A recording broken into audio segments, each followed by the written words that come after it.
Ishan Sharma MBA first year के छात्र हैं, जानना चाहते हैं कि किस तरीके से वो तड़पती भड़कती ईमेल लिख सकते हैं ताकि उन्हें समर इंटर्नशिप का ऑफर हाथों हाथ रिक्रूटर्स दे दें।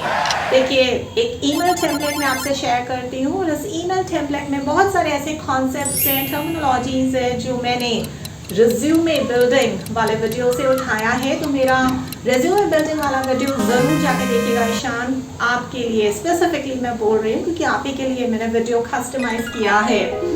शुरुआत करते हैं। देखिए, सबसे पहले ईमेल टेम्पलेट की बात है तो जाहिर सी बात है, सब्जेक्ट लाइन आएगी, सैल्यूटेशन आएगा। सैल्यूटेशन में अगर आपका रिक्रूटर प्रोफेसर है या फिर डॉक्टर है या फिर रेवरेंड है, जो भी है, अगर कोई स्पेशलाइजेशन किया हुआ है तो उस स्पेशलाइजेशन का अब्रीविएशन आना ज़रूरी है।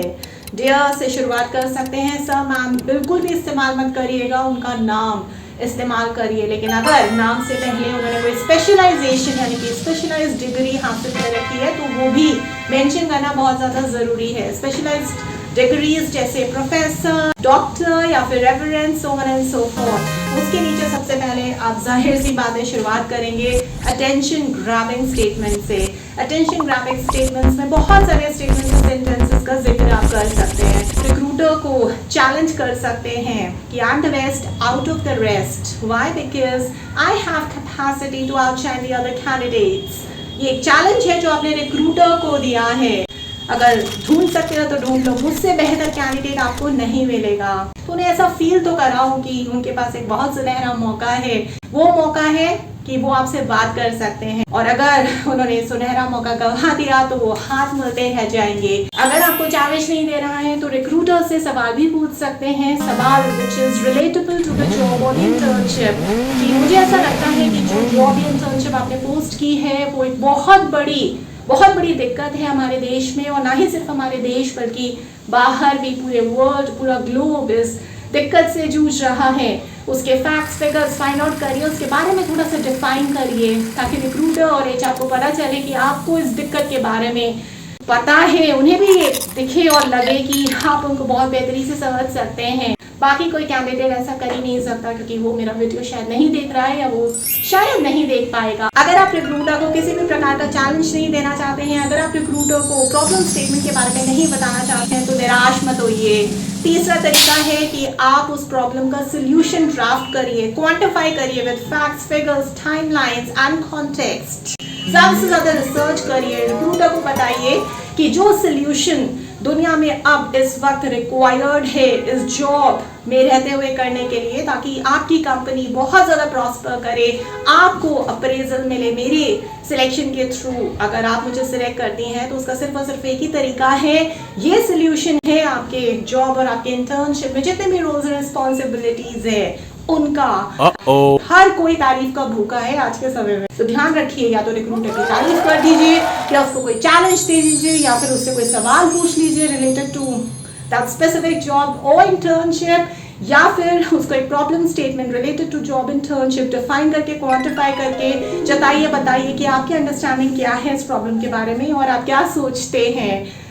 और कुछ नहीं तो उस प्रॉब्लम स्टेटमेंट का सोल्यूशन दीजिए which related to that specific job और इंटर्नशिप, ताकि रिक्रूटर को पहले ही पता चल जाए कि हाँ, आपने जो लिखा है और जो आपने चैलेंज किया that you are the best among the rest, वो सच में सही है। अगर आपने रिक्रूटर की अटेंशन ग्रैब कर ली, रिक्रूटर को चैलेंज करके, उससे सवाल पूछ के, या फिर प्रॉब्लम स्टेटमेंट को डिफाइन करके, या फिर प्रॉब्लम स्टेटमेंट का सोल्यूशन प्रोवाइड करके, या फिर रिक्रूटर का बहुत ज़्यादा तारीफ करके, उसके बाद भी तो कुछ ना कुछ करना पड़ेगा। हमें रिक्रूटर का इंटरेस्ट आप में, आपकी एप्लीकेशन, आपकी ईमेल में और ज़्यादा बढ़ाना है। We need to arise the interest. किस तरह से बढ़ेगा रिक्रूटर का इंटरेस्ट आप में, किस तरीके से आप उसे तड़पा सकते हैं, किस तरीके से आप उसे अपने पीछे आने के लिए मजबूर कर सकते हैं, सो दैट ही और she would chase you like anything और आपके पास ऑफर्स की भरमार होगी। देखिए, इंटरेस्ट इवोक करने के लिए रिक्रूटर का अपनी ईमेलर में अपने फीचर्स के बारे में लिखिए, जो भी ऐसे फीचर्स यानी कि जो भी आपके स्किल्स हैं उसको क्वांटिफाई करिए, फिर से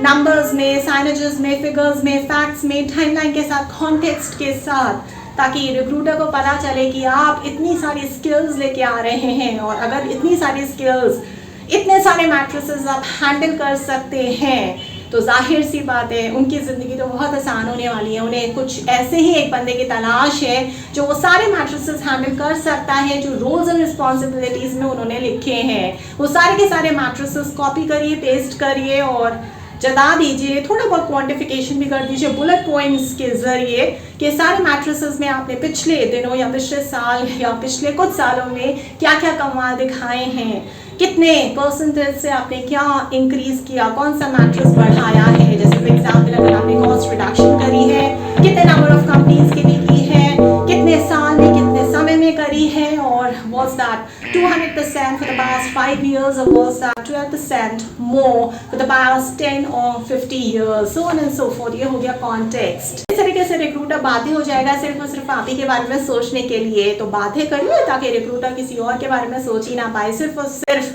आप ही के बारे में हर वक्त सोचता रहे। एक बार इंटरेस्ट आपने वो कर दिया रिक्रूटर के दिमाग में, जहन में, उसके बाद आप क्या करेंगे।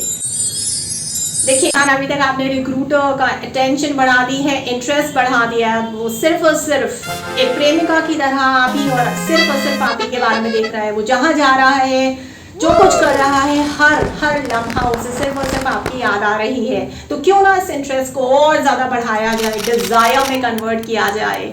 अब एक इंटरेस्ट को आप डिज़ायर में कैसे कन्वर्ट कर सकते हैं कि रिक्रूटर में एक एटमोस्ट डिज़ायर आ जाए आपसे बात करने की और अब कुछ एक्शन लेने की। उसे थोड़ा बाध्य और करना पड़ेगा। लोहा गर्म है, गर्म लोहे पे वार करना सबसे अच्छा उपाय होता है। क्यों ना अब हम रिक्रूटर को बताएं, आप बताएं कि आपने कौन कौन सी जगहों पे कौन कौन से अचीवमेंट्स हासिल किए हैं, रिवॉर्ड्स एंड रिकॉग्निशंस हासिल किए हैं, अवार्ड्स एंड एक्कोलेड्स हासिल किए हैं। इसके अलावा अगर आपके पास कस्टमर्स के टेस्टिमोनियल्स हैं, उनके लिंक्स अटैच करिए। अगर रिवॉर्ड्स एंड रिकॉग्निशन के लिंक्स हैं तो वो अटैच करिए। ब्लॉग्स के आर्टिकल्स के लिंक्स हैं जहां पे आपकी तारीफ के पुल बांधे गए हैं, उन सारे लिंक्स को अटैच करिए। अगर आपका कोई मीडिया मेंशन है तो उसका लिंक प्रोवाइड करिए। अगर आपको as a speaker, as a जज कहीं पे इन्वाइट किया गया था तो उसके बारे में रिक्रूटर को बताइए। लिंक्स अटैच करना बिल्कुल भूलिएगा। आपके आर्टिकल्स न्यूज़पेपर में छपते हैं। अगर आपको पैनल डिस्कशंस के लिए इन्वाइट किया जाता है ऑन नेशनल और इंटरनेशनल लेवल्स, अगर आप एडवाइजरी या कंसल्टेशन प्रोवाइड करते हैं, अगर आपको प्रोजेक्ट्स में इनाम मिल चुके हैं, अगर आपने किसी स्टार्टअप आइडिया के लिए फंडिंग उठाई है,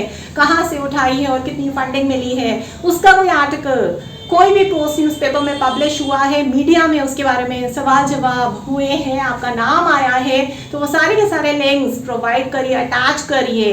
इस तरीके से रिक्रूटर अब बस आपको छोड़ेगा नहीं, आपके पीछे पड़ जाएगा हाथों के। और आप तो आपको उससे अगर बचना चाहते हैं तो बच लीजिए, अगर नहीं, अगर आप यही चाहते थे ऐसा ही हो तो जाहिर सी बात है आपको अपनी मंजिल मिलने से अब कोई नहीं रोक सकता। अब वक्त आ गया है आपको अपनी ईमेल को क्लोज करना है। क्लोज कैसे करेंगे? एक्शन टेकिंग स्टेटमेंट से। कुछ ऐसा आपको लिखना है, कोई ऐसा स्टेटमेंट या सेंटेंस बनाना है क्वांटिफाई करके, जिससे रिक्रूटर अब बस फोन उठाए, आपका नंबर मिलाए और आपको कॉल करे, आपसे बात करे। अब रिक्रूटर के दिल में धक धक हो रही है, वो आपकी आवाज़ सुनना चाहता है। आवाज़ सुनने के लिए उसे आपका फ़ोन नंबर मिलाना पड़ेगा, आपसे बात करनी पड़ेगी। देखिए, बात करने से पहले आप उसे आखिरी चीज़ जो बोल सकते हैं वो ये बोल सकते हैं, ये मेरा स्पेशलाइजेशन रहा है which is relatable to this specific job और इंटर्नशिप। तो ये आखिरी बात है जो मैं आपको बताना चाहता हूँ। इसके साथ मैं ये डिस्काउंट्स आपको दे सकता हूँ अगर आप मुझे कंसिडर करें इस जॉब के लिए। इतना सब लिखने के बाद तो जाहिर सी बात है रिक्रूटर बस फ़ोन नंबर ढूंढ ही रहा होगा, शायद क्या पता उसे याद भी कर लिया हो। आपको कॉल आने ही वाली है Ishan. So all the best and good luck. और ईमेल का जो टेम्पलेट होना चाहिए, जो भी मैंने इस वीडियो में बताया है वो मैं अटैच ही कर रही हूँ इस वीडियो में, देखिएगा ध्यान से। को लाइक शेयर सब्सक्राइब करना बिल्कुल मत भूलिए। ज़्यादा से ज़्यादा कमेंट करिए, जितना ज़्यादा आप कमेंट करेंगे उतना ज़्यादा ईशान और ईशान जैसे लाखों लोगों की मदद हो पाएगी। बताइए, शेयर कीजिए। अगर आपके पास भी बहुत ही बढ़िया और ब्रिलियंट ईमेल टेम्पलेट्स हैं तो प्लीज़ हेल्प ईशान। आपके भी कोई सवाल हैं तो मुझसे पूछते रहिए। आगे आने वाले वीडियोज़ में मैं आप ही के सवालों के जवाब कस्टमाइज बेसिस पे देती रहूँगी।